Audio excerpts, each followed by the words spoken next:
We're here, we're queer, and we love the Lord. That's right, you're listening to Coming Out Christian, a podcast about life at the intersection of queer identity and Christian faith. This fun, faithful, and sometimes irreverent podcast is a production of Love Boldly, an Ohio-based nonprofit creating spaces where LGBTQIA+ people can flourish in Christianity. I'm one of your hosts, Siobhan Boyd Nelson, and my co-host is the Reverend Dr. Ben Hillscamp, Executive Director of Love Boldly. So join us, and let's find out who's coming out today.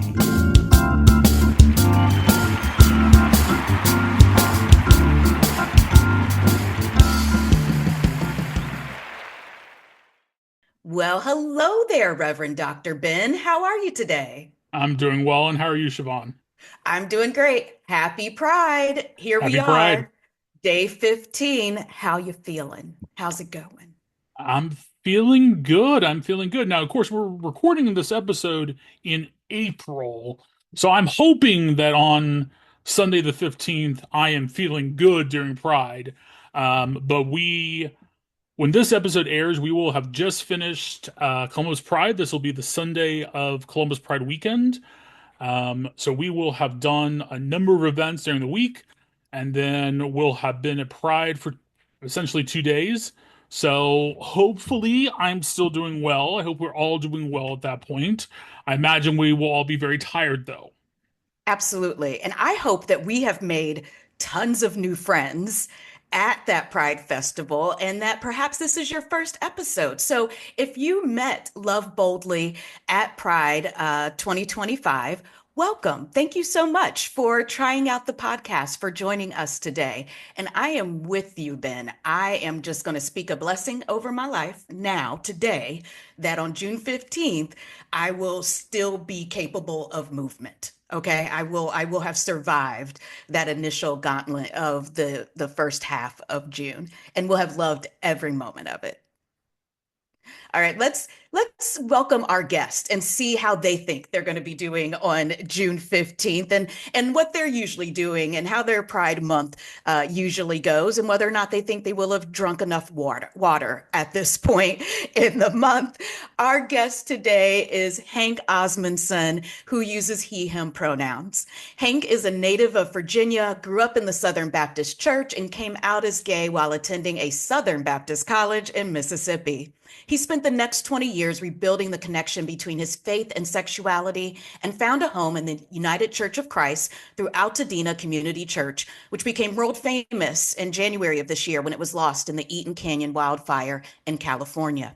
In 2016, Hank moved to Ohio from Southern California, and after having no luck finding a job, he enrolled in seminary in 2017. Hank holds a Master of Divinity degree with a specialization in feminist and womanist studies, as well as a Master's in Social Justice degree from Methodist Theological School in Ohio, or MTSO. Hank is an authorized minister and currently pursuing ordination in the UCC, and serves as pastor of community engagement at St. John's UCC in downtown Columbus. As part of his role at St. John's, Hank hosts Pints with Pastor Hank at various Columbus area breweries on the first Wednesday of each month. Go out there and meet Hank. Coordinates St. John's participation in Stonewall Columbus Pride. So, you might be tired today, Hank. Thank you for being here. And recently launched Churchish, a quarterly Sunday evening worship experience focused on helping evangelical refugees reconstruct their faith. Hank lives in the Southwest Hilltop neighborhood in Columbus, where he is caretaker to his parents and servant to his cats. He enjoys road trips, Mel Brooks movies, using swear words, all things nerdy, practicing t-shirt theology — he truly has the best t-shirts — and strategizing the demise of the patriarchy. Oh my gosh, I couldn't love it more. I couldn't be more excited. Welcome, Hank. Thank you. Thanks, Siobhan. Thanks, Ben. I'm really happy to be here. And I guess it's a testament to my journey, my length of my journey through life in that length of bio that you just read that I had to give you. So either I'm happy that happened, or I apologize for folks that had to sit through that. But it was all so amazing. I just wanted to share it all because there's so much goody. There's so many goodies in there. But you are the coordinator of St. John's UCC's presence at Stonewall Pride. So are you sunburned on June 15th when everyone's hearing this? Yes. Yeah, Although I try to be mindful since I'm a ginger and we are extra allergic to the sun. right. So I try to be mindful of that. I will say that my feet are hurting. I have a sore throat. Hmm. And I'm really exhausted, but also high off of such a wonderful and amazing experience that Pride is Absolutely. personally and for St. John's as a community. Yeah, amazing, amazing. So we are going to kick off our conversation with you, Hank, the way that we do it with all of our guests. And we would love to hear about your testimony, your personal testimony, meaning your story at the intersection of queer identity and Christian faith. Yeah. First of all, when I saw testimony in the invite email that I got, I was like, oh, we're leaning into our evangelical side, right? Because Yes, we are. mainline folks, the UCC doesn't talk about testimony a whole lot. They do talk about stories. Hmm. In the Southern Baptist Church, we testify, you know. Right. Um, yeah, so I grew up Southern Baptist in Virginia near Richmond and wanted to follow in the footsteps of my pastor of my church in Virginia. Um, felt a call to ministry when I was 16 and did the whole altar call. You know, we had altar call every Sunday. And so I went up during one of the altar calls and said I felt called to ministry and then focused on going, like I said, following the footsteps of my pastor, and went to the college he went to in Mississippi, which is uh, aptly named Mississippi College. And it is the oldest and largest Baptist college in Mississippi. Um, and I started as a Christian studies major because they don't have a religion major because God forbid we study anything other than Christianity as Southern Baptists. Oh, absolutely. And then shifted into a major in speech communication. Um, I was into theater, so surprise, before I was gay, I was a theater kid.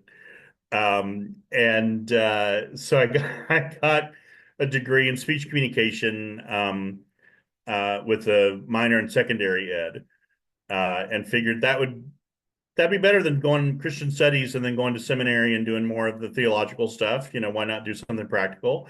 Um, so I came out when I was a senior, and it was slowly and strategic. Um, you know, only a few people knew. I would tell people that I knew were absolutely safe. I think anyone who's going through the coming out process at any point, I mean, this was, you know, in 1996, but even today in 2025, it's still a strategic thing for lots of folks, especially those, Absolutely. yeah, and especially those of us who aren't raised in affirming households, affirming churches, you know, that kind of thing. Um, so it was really slow and strategic. Um, but and it really wasn't until then that I put two and two together that because I was gay, I couldn't be a pastor. Like I never, it was weird because it just sort of Mm. never clicked. And thinking Hmm. back on it, it's odd that it never clicked, but it did at that point, of course. And then uh, I I had already shifted my degree, as I said, and so I was certified to teach high school when I finished college. Um, I did have a connection to a progressive Baptist church in Jackson, Northminster Baptist Church, still there, still going strong.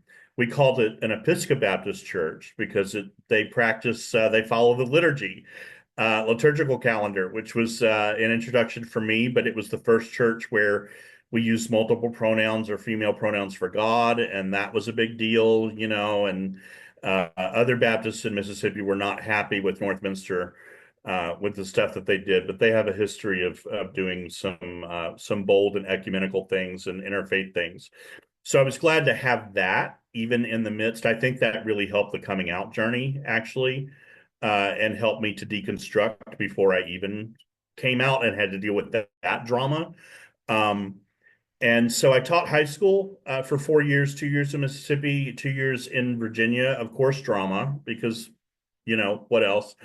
Um, and then in spring break of 2001, when I was teaching in Virginia, I went out to California to visit a couple of friends that I'd gone to college with who also had come out when around, we all came out at the same time. It was like it was in the water or something. Um, and I was like, oh my God, this place is amazing. And I also don't suffer from allergies out here.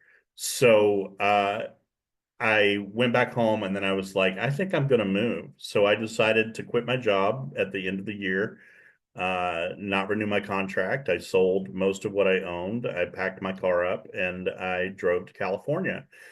August 1st, 2001, I left and I was there for just about 15 years before I left. So I lived in Burbank and Pasadena, and it was incredible. I still miss it, especially at the winter here in Woo. Ohio. Oh my Yeah. God.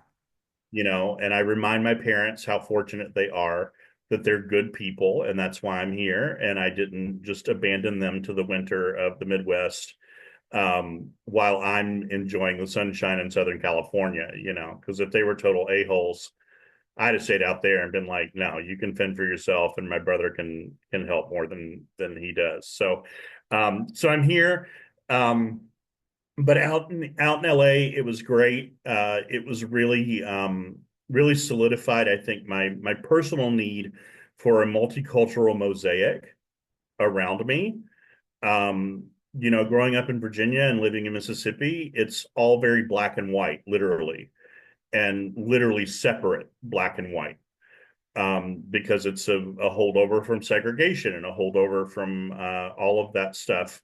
And so there's not a whole lot of integration. And then being in California, where there's just really a mosaic of sounds, of smells, of food, of religions, of colors, of culture, and it just enhanced my everyday existence. And I can't do without it. So when I did move to Columbus, I was pleasantly surprised at how multicultural Columbus is and continues to grow to be. And so that was a really nice thing, because I really wasn't sure about moving to the Midwest and whether it was going to be um, like in many places the Midwest are, but Columbus, we really had the luxury of being a pretty multicultural and foodie city, which made me happy. Yes. Yes. So California was great. I really miss my chosen family out there a lot. Um, Most who were atheists, and then were really confused when I decided to start going to church again in 2013. And it was really on the advice of my therapist. Talking to my therapist, working through some of this queer issue and things, and I had done a lot of religious deconstruction. Really what made me disengage was the fact that I grew up in a tradition that said the Bible is 100% true. You have to believe every single word, and it says you're an abomination if you're sleeping with men. And of course I wasn't sleeping with men at that point, because why would you do that? But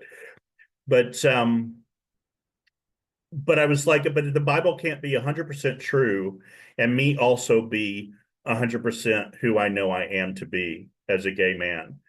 And it was a short circuit. And unfortunately, I saw folks short circuit in a way where they leaned heavily into their religion. They went really hard into the closet.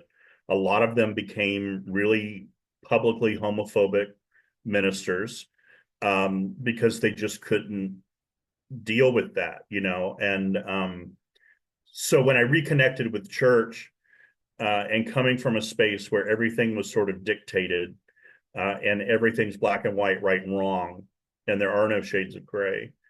I visited Altadena Church. My therapist was like, I know it's a safe place because my husband and I have been there, and there's a rainbow flag in the lobby, and so you'll be okay. It's all right. So the very first Sunday I was there, I talked to the pastor after worship. And one of the beautiful things about Southern California is you can have meet and greet time outdoors all year round. And that's where they would do it, on the breezeway. Just bragging, Hank, just You bragging. know, I can't help it. I mean, at least it's nice out. And I'm sure in the summer, when this airs, we'll all be griping because it was so hot and Pride was so hot, but I don't, whatever. It's not winter, and that makes me happy. So I talked to the pastor and, the basic first time visitor stuff. And, I said, I'm here because my therapist recommended it. I grew up in the church.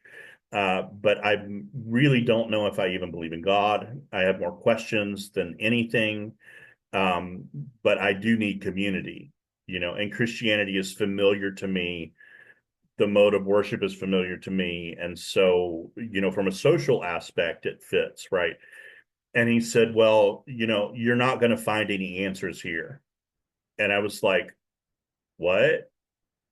And he goes, you're not going to find any answers. He said, but you will find a community of people who will walk through all of the questions with you and ask questions with you together, and be with you. And I was hooked. Being in a place where in a faith space where questions were sort of the basis of everything, and that everything was up for question and debate and understanding and conversation, um, was so liberating, and so being there was just profoundly healing. It was, I think I was there for maybe 6 months, 6 or 7 months, and then I finally participated in communion. And I tell folks when I preside over communion at St. John's, I tell folks the story every time I preside, uh, because in the interim of leaving my faith and then sort of landing at Altadena, I would not participate in communion at a church if, well, usually I just wouldn't go to a church, but if I was at a church and the pastor presiding did not know I was gay, whether or not the church was affirming publicly or not, the pastor didn't know I was gay, I wouldn't take communion. Or if I knew they weren't affirming, I wouldn't take communion. So that meant my brother was the only one. He's a United Methodist minister. Um, and so when I was visiting and we'd go to his church, I would take communion there. I take communion at Northminster because the staff there in Northminster and Jackson knew. Um, but Altadena was the first church where I participated in communion without having a history of a relationship with the presiding pastor, with the congregation, because I knew that they were being honest when they said the table was open for everyone. Um, and it was amazing. I wept after receiving communion that Sunday.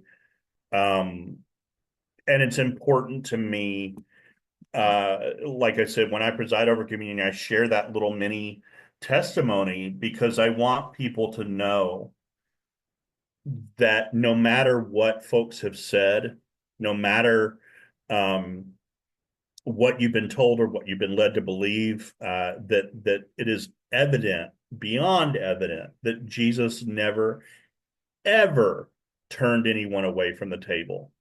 And for someone to say that there are pre-qualifications, there are prerequisites that you have to do, repent of all your sins before you show up at the table or you go to hell, whatever, is ridiculous, and so I share that because it was meaningful for me, and I know it's meaningful for people. I think for queer people certainly, but I think even for other folks, straight folks, allies, etc., who have been in places where the pastor, the congregation says one thing, but they really are thinking another underneath, and you don't find that out until later. So I want to be very upfront about that. So communion was a big thing. And then Altadena, I had the luxury of being in a church where about half a dozen retired ministers landed in their retirement, which also signaled to me it was a good place to be because after dealing with 30 years of ministry, they had landed at this spot, right? And so it offered me a richness of theological conversations that I couldn't have had elsewhere, but also helped me, discern the path to potential seminary and trying to figure out how to do that from LA potentially. And then certainly why I thought about going when I came here and couldn't find a job I liked, So reconnecting was really a big deal, and connecting in a place where questions are welcome. And I tell people at St. John's almost daily when I talk to them that paradoxically to the way I was raised, I have found that my faith is stronger than it ever was in communities where we thought we had the answers or we were told this is the answer. That having questions and saying, I don't know, but I'll live into the mystery. I'll live into this beauty of the divine. And I tell you, every moment that I lean toward hard agnosticism, like borderline atheism, some stuff will happen, and I'm like, well, damn, it's the spirit showing up. So it's like, the mystery continues, but it's a great thing. It really is a great thing. Yeah. So that's kind of And my it, testimony in a nutshell. and isn't that the definition of faith, is to not have the answers? I mean, what faith is required when you know the answer to everything? That's not faith, that's memorization. Right. Right. Yeah, or But it obedience. Yeah. but it's framed in such a way that it's made that though that is faith. That's what they tell you. This is what it looks like, um, or if your faith is strong enough, then this is the way you'll believe or behave. You know. Absolutely, absolutely. I mean, that's just a beautiful story, Hank, of the way that spirit led you to these spaces that where you were able to deconstruct and then reconstruct your faith, and then surrounding you with retired pastors. I mean, that just seems like such a welcoming. How did it feel um, being called to ministry at the age of 16? And then having this very circuitous route to getting to ministry. Um, there was for a long time there was a lot of anger because it's like, this I felt this call, and then now I'm screwed over because I said yes. And now, God, you've made this church, this community into something that says I can't live into that call. So was it bullshit? Yeah, I'm sorry. We said I swear. I'll jump Yes, in. we we swear as well. So you are completely welcome. Good. Well, now you've opened the floodgates, honey. So Oh, yeah, um swearing is welcome. yes. So yeah, there was a lot of fist shaking at the sky. And I think, and particularly um when I would see my brother, when I would come back east for holidays and things, and he's a good pastor and he was doing what he's called to do. And meanwhile I'm doing jobs that are okay, but it's not a calling, right?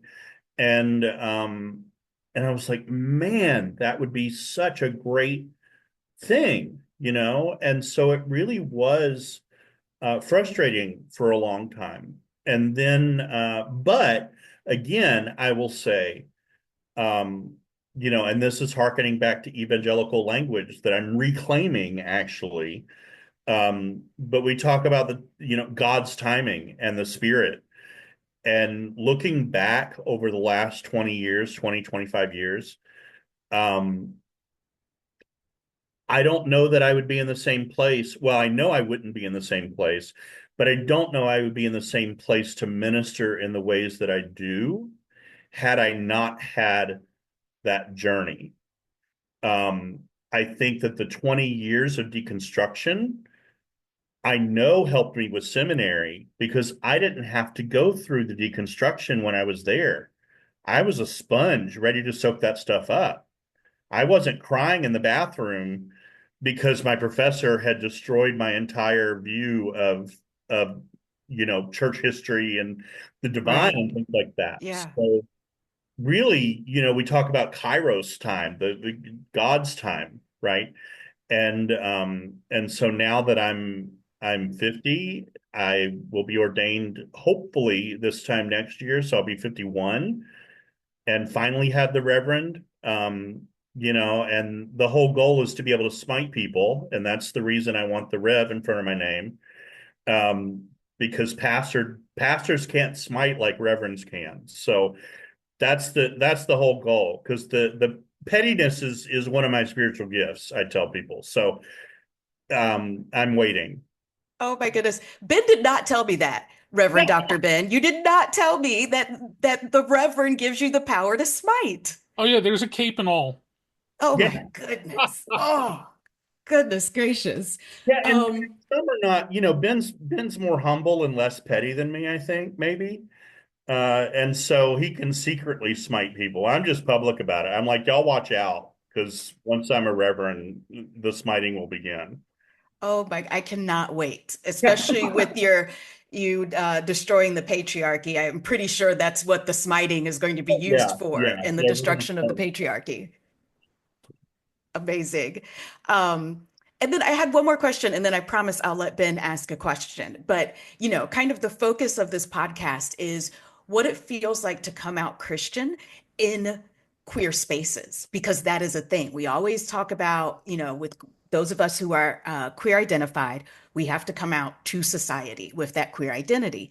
And as Christians, we have to come out to queer community with that Christian identity. And you talked about when you were in California having friends who are atheists. And I'm guessing, because I've come out to some atheists in my time, I'm guessing the looks and the questions and perhaps some interrogations were going on. What was that like? Yeah, there has been a bit of that. I mean, most of it was like was was being like, well, we're going to enjoy our mimosas while you're doing the Jesus thing, because now you can't go to brunch anymore, because now you're in Jesus land. Yeah, yeah. It's like, well, fuck you. So I'm working on convincing my boss to have mimosas at the coffee bar at St. John's. I don't think she'll let me do that. I don't think that's, Okay. but But you fight that good fight, Hank. I do fight that good fight, because I'm all Because, about mimosas and brunch. well, Um, us queer shouldn't have to choose between God and mimosa. That's that's right. just, That's that is a right. Well, very inappropriate choice. yeah. So coming out to friends, and it's been interesting, because I guess the whole idea of faith being questions means faith becomes a lot more complicated than it was when I was like, I knew how to do the apologetics stuff, right? To dance around and be like, this is what I can tell you. So in a way, it's difficult to answer that question, because it's really sort of shifted with relationships and spaces I've been in. And I will tell you that I think for me, the key has been trying to ensure that I'm as authentic as I can be in all spaces I inhabit. In the church, outside the church, in queer spaces and straight spaces, um, and swearing. I tell you, I've given people more business cards from St. John's after I have dropped the F bomb and then revealed I'm a pastor. And they're like, well, what church? And this is out of state. This is, Yeah. at a slot machine in Vegas. I Hmm. had a conversation with someone and gave her my card, and she's watched us online. And she's like, if I lived there, that's where I'd go. Yeah. Because, it's just, there's so much policing of the way you live your life. I mean, we know that as queer people, but even just, I mean, cussing, it's like, oh my God, sometimes you have to, but it's also like, why are you policing my language or the way I dress or the way I look when there are people who don't have houses to live in, and there are people who don't have food to eat? And if they do have houses to live in, Why do they have lead pipes in their house? Right. Why haven't we done something about that? And Yeah. you're upset because I dropped the F-bomb and Hmm. I'm a pastor? No, fuck you. You need to you got it twisted. You need to get it straight. And so I feel like that there are queer folks, and I recognize this fully. And part of the reason for pints and part of the reason for this church's idea and some of the other things I'd like to do once I get through the ordination uh, hurdles uh, is meeting people where they are. Yeah. Hear that a lot. I mean, that's a buzzword. Like every church talks about meeting people who they are. Every church says we welcome everyone, but we know that's bullshit, that you really got to dig underneath the surface to find out. But really, I was like, part of the ordination thing is, as an authorized minister, I can preside over sacraments in my context or under the supervision of an ordained minister. But I can't Hmm. just like randomly show up somewhere and offer communion. I mean, I Okay. could because there's not anything magical about it. But, under the rules of my denomination, that's the way it works. But I also want to be in a space where, if I'm at District West at a drag show and I'm carrying a conversation with someone and they haven't been in church for decades and they can't set foot in a church, no matter how much I tell them about St. John's and how affirming of queer folks we are. And they're like, I just can't. And I'll be like, well, would you like communion? Right. So being in queer, and I think for anyone, say the table is here, and if it's vodka and Cheez-Its, Yeah. then it's vodka and Cheez-Its, but it's creating community wherever you are and meeting people where they are, truly meeting people where they are, and so that's one of the reasons. So I joke about the smiting, but it's really about being able to having Hmm. permission from the powers that be for me to actually be in a position where I'm sitting next to someone at a slot machine and they're like, I haven't been in church, I miss communion, and then me being able to officially say, well, let's have communion right here, right? Yeah. Um, and that's what it's about. That's the transformational power of the gospel, right? That's what Jesus Amen. was about. Right. And, and not the policing, not that bullshit, and if Jesus didn't cuss, I would be shocked. Because if you read that story of him napping on the boat and those Yeah. fishermen, by the way, fishermen who spent so much time on that lake, and then suddenly a storm comes along and they're scared and they wake him up. If someone woke me up from a nap, particularly if you're scared because you're doing your job, I'm going to wake up and go, what the fuck? Dude, wake me up. You're a fucking fisherman. And you're upset about this. So if Jesus didn't drop the F-bomb then, I would be really, really shocked. If he was fully human and fully divine, that's the fully human part for me, is him Yeah. cutting the fishermen out when they woke him up from a nap. But no, but really just being with people. And so I think that's part of coming out Christian in a queer space and saying Christianity doesn't look like Christianity. Christianity looks like following Jesus.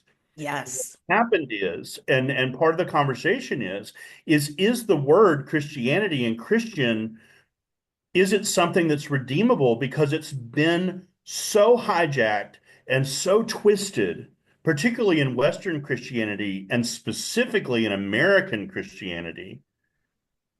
Is it redeemable? Right. I tend to think that maybe it is. Like and language always shifts. And I talk about evangelical refugees because I've decided that I'm not going to say evangelical anymore. Okay. I And why want did to, you come to that decision? I want to reclaim evangelical because the Yes. gospel is evangelical, right? And I Right. I preach the gospel. I follow the gospel. And so I'm an evangelical refugee in a space where I can be fully evangelical. Mm. I'm not evangelical. And that's a brand new development for me. That's part of this discernment process in my ordination, and is reclaiming some of that stuff from the evangelical world that I threw out like the baby with the bathwater.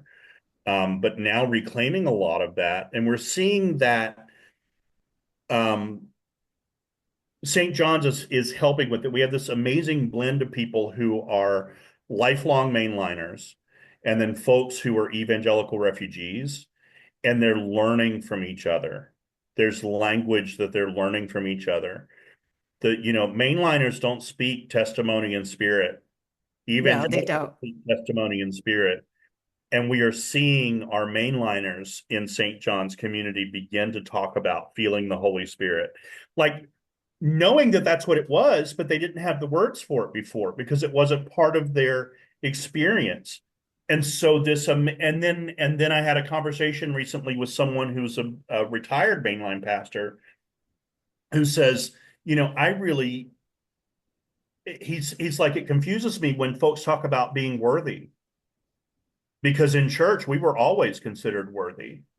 And I was like, Oh, no, in evangelical circles, conservative evangelical, you have to, and so that's why in queer spaces and in queer Christian spaces and in evangelical refugee spaces, we're constantly talking about worthiness, because it was driven into us that we are not worthy in any way, shape, or form right. without, penal substitutionary atonement, without the blood of Jesus washing us so that God will look at us, So Yeah, I'm yeah. gonna go down a theological rabbit hole. So I need to stop. You need to ask more questions. Well, I mean, people just need to show up, I think, for what is it called again? Pints with Pastor Hank? Because this is just, I could sit here all day and pick your brain, Hank. This is so much fun. Yeah. Ben, did you have any questions for Hank? No, I really don't. I mean, I'm sitting here nodding as well. Um, but though Hank's background is more the evangelical side, and I come from the Catholic side, we've had discussions to this effect that we've come to a very similar position on most things. Um, I'm still learning to swear in church, but other than that, um, I um I nevertheless, what I'm hearing is a lot of what I would resonate with as well.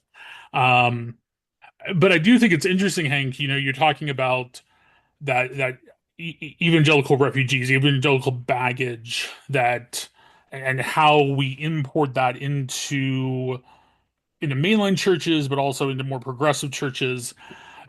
What I find interesting there is, at least in my experience, the former Catholics, the lapsed Catholics, the whatever you want to call us Catholics, who have joined mainline churches that would be considered Protestant, and I'm doing air quotes there, by the Catholic Church.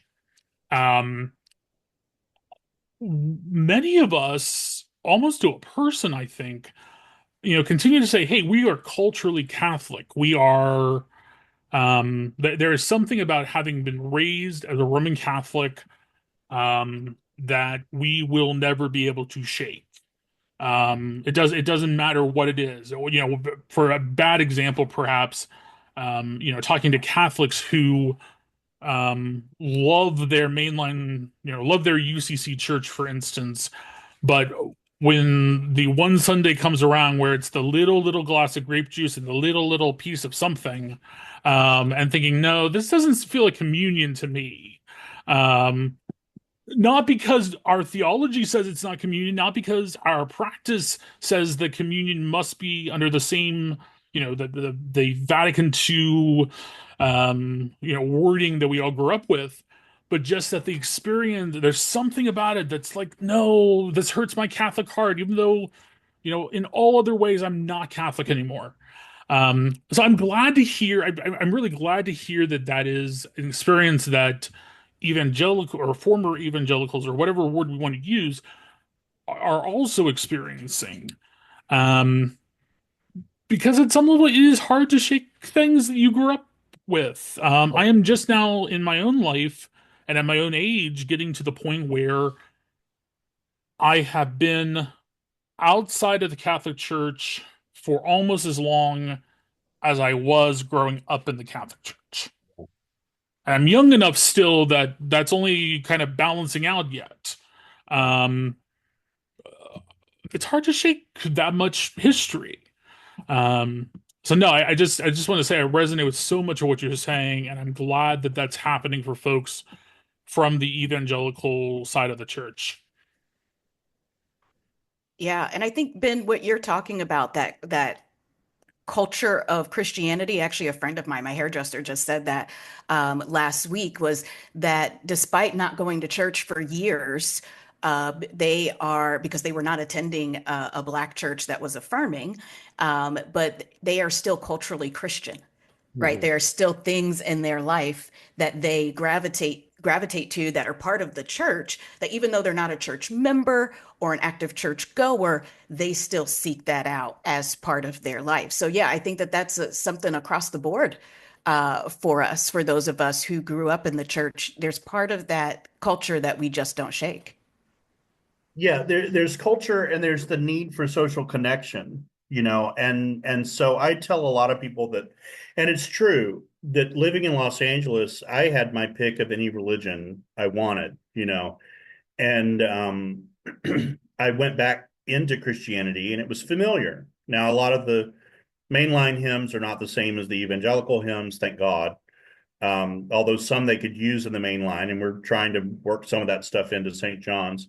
But it could have been anything for me, but it was really about, it was easier for me to acclimate because I already knew Lord's Prayer. I already knew what communion was. I already knew baptism, those kinds of things.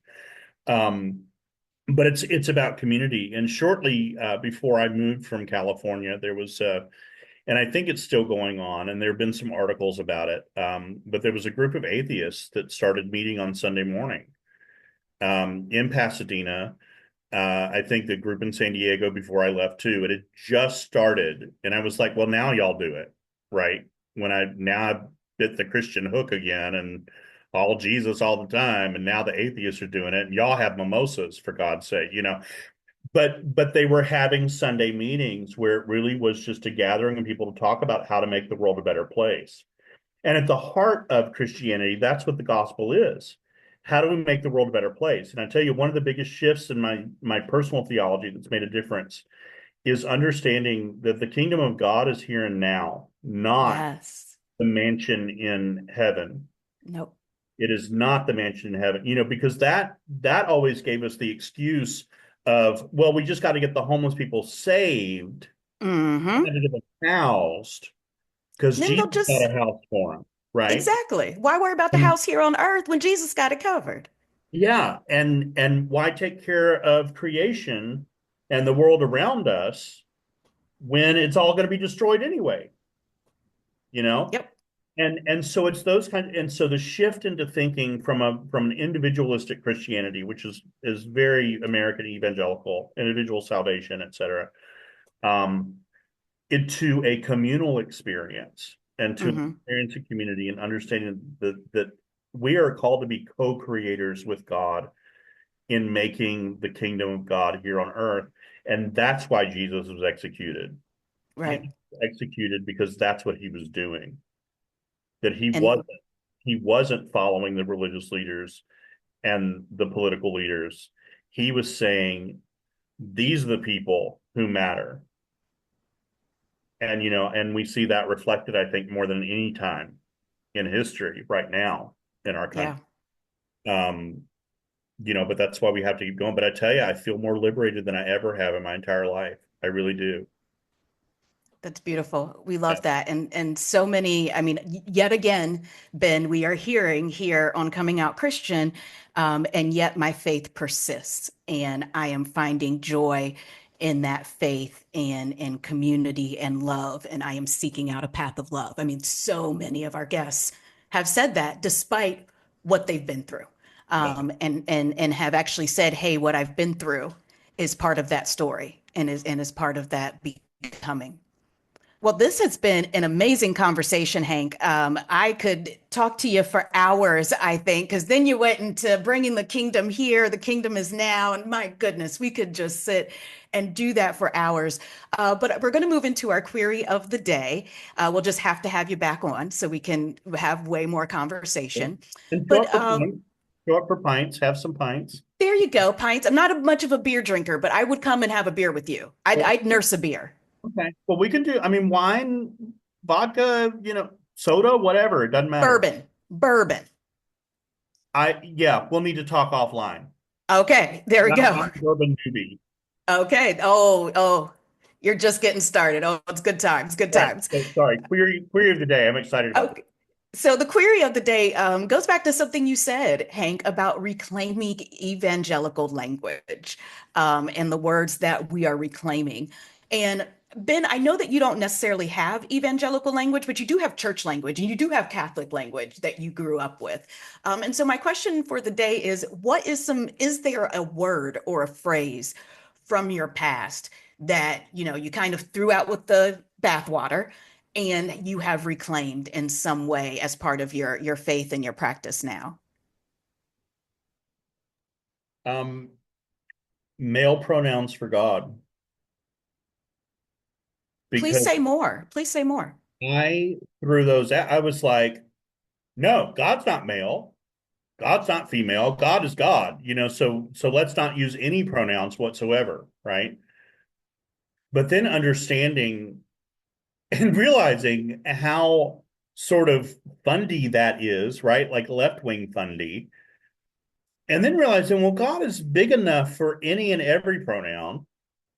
And by the way, if you look at the text of Genesis, and if you're a biblical literalist, by the way, and you look at the creation story, God's pronouns are they, them, because it's let us make man in our image, right? Yeah, So really, it's been a reclaiming of the he, him pronouns. And I will say that a lot of that was driven um, by some of the Black folks who have come to St. John's that are in our worship team and also our congregants, that's meaningful to them, like to continue and to not change the words of the songs, to change the pronouns. And so I feel great now with using any, and I shift, but I will use he, him, they, them, she, her pronouns for God, or no pronoun at all, because God is big enough, you know. Yeah. absolutely. Absolutely. That's an amazing one. Thank you for sharing that, Hank. Yeah. Ben, do you have one?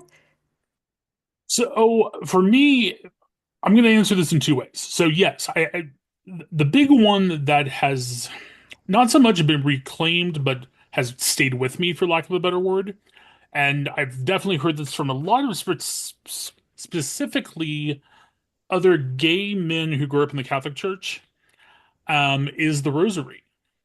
Um, there is, and Marian devotions as well. Um, for whatever reason, Mary has, for many, at least for Roman Catholics, queer Roman Catholics who have joined mainline denominations, um, is a figure, is a practice that has stayed with us and has almost become this kind of like queer Catholic thing. Um, and I admit that it's sometimes weird to talk about Marian devotions with my, you know, particularly with some of my colleagues now who are former Church of God in Christ um, ministers and whatnot, who just look at me like, what now? But the other part of that is, as you said before, I don't have an evangelical background, but there are parts of evangelicalism that have always interested me that I find myself reclaiming with the people that I work with in the church I pastor. So as they reclaim some of the evangelical language or even that Pentecostal language, I find myself kind of claiming that heritage or those terms or those concepts um, in ways that my Catholic upbringing would never have allowed. As the running joke between you and I, Siobhan, it's like claiming clapping in church is okay. Yes. Whereas growing up, it was totally taboo. You're going to learn to do a lot of things in the church in 2025, Ben. I'm thinking clapping, swearing, raising your hands. It is just going to be a banner year for you. Yes, indeed. So for me, I think it is going to go right back to that word evangelical, but specifically evangelism and witness. And I had to wrestle with this word because I am a talker that is not going to surprise anybody. And in fact, I believe that my gift is speaking. It is not hard for me to talk to people. It is not something that scares me to be in front of people and to be speaking to them. And it's something that I get joy from. So it's something that I feel as though I am called to do. And I think, as you were saying earlier, Hank, you want what you are called to do to be kind of in line with what God wanted for your life. And I was feeling that disconnect because I was saying, oh, no, no, no, I am not going out here and being a witness, right? Like in my deconstructed faith, witnessing and evangelism, and especially in the queer community, there's what all I do is hang out with gay folks, and I'm definitely not telling them about Jesus. Are you kidding me? So I have slowly um, taken back that idea of evangelizing and witnessing and reconstructed it as not just the words that come out of my mouth and not just words about Jesus. Anything that comes out of my mouth, any of my behaviors are my witness. That is my evangelism. And as long as my words and my actions come from a place of love, then I am sharing the gospel, and I am fulfilling my life's work in that way. So I am still working with it. It's still a thing that I don't say. And every time the word evangelical comes up, I kind of go, oh, intense a little. But I'm working on it, and I'm getting there. Yeah. All right. Now it is time for our moment in queer Christian history. This is when Reverend Dr. Ben shares a fact from history with us so that we can be reminded that not only have we always been here, we've always been here in the church. Thank you, Siobhan. I actually am going to share two, but they're related. And I want to say we're going ways back in history, so we always have to be careful with assigning queer identities or any identities for that reason to people in the past who may not have had the same language or the same concepts as we do. That said, um, the earliest known queer bishops, or what we would call queer men today, were Isaiah, the Bishop of Rhodes, and Alexander, the Bishop of Diaspolis, who were attested to in the fifth or in the sixth century. Unfortunately, they were attested in the report of another bishop who had learned about their relationship and was essentially writing their death warrant as punishment for being queer. Which is Boo. why I bring us then to about 500 years into the future, into the 11th century, when a bishop by the name of Ralph, he was the Archbishop of Tours in France, petitioned Vatican to have his lover, and it was well attested that they were lovers, his lover John installed as the Bishop of Orleans.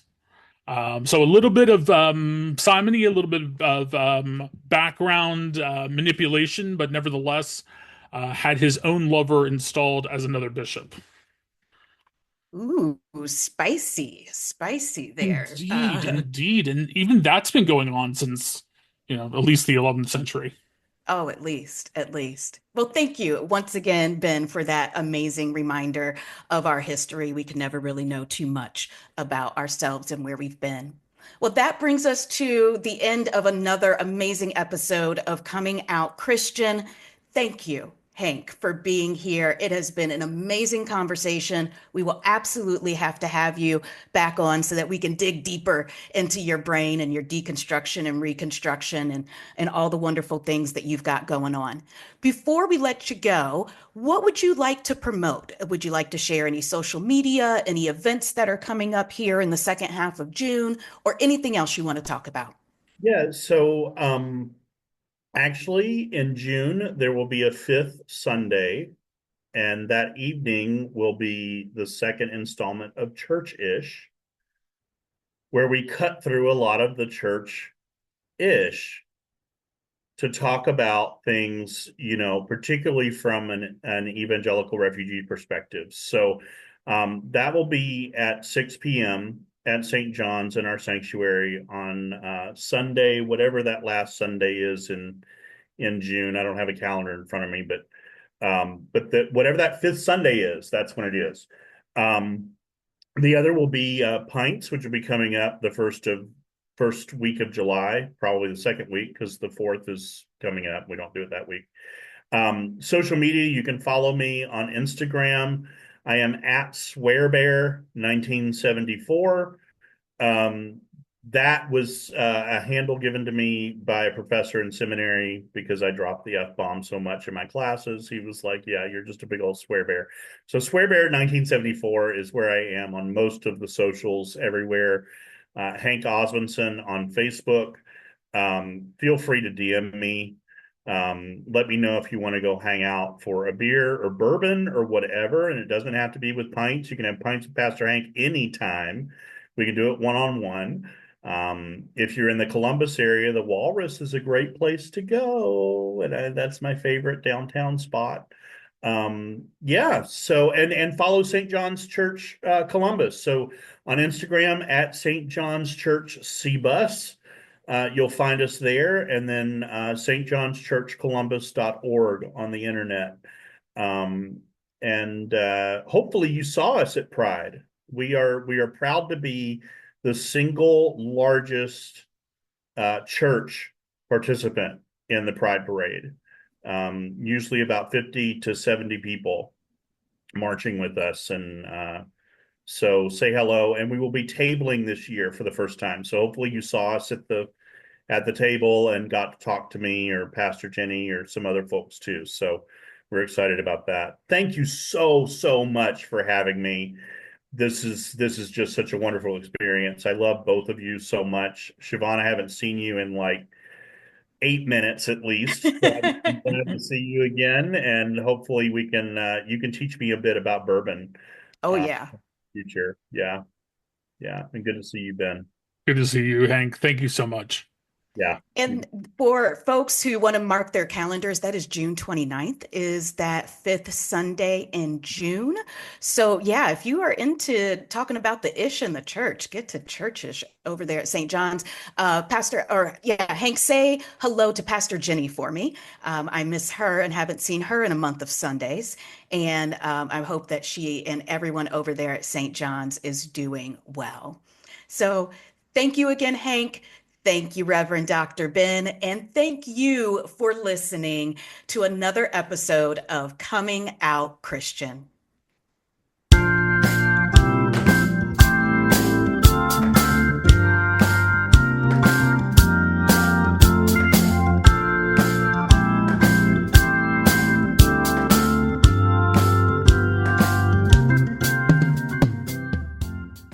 Thank you for listening to Coming Out Christian with Siobhan Boyd Nelson and me, Ben Hillscamp. Do you want to see content like this continue to be produced? Then please support Love Boldly with a donation and consider becoming a monthly donor.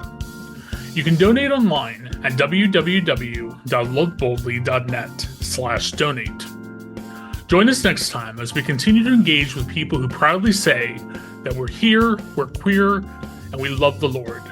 And we're not going anywhere.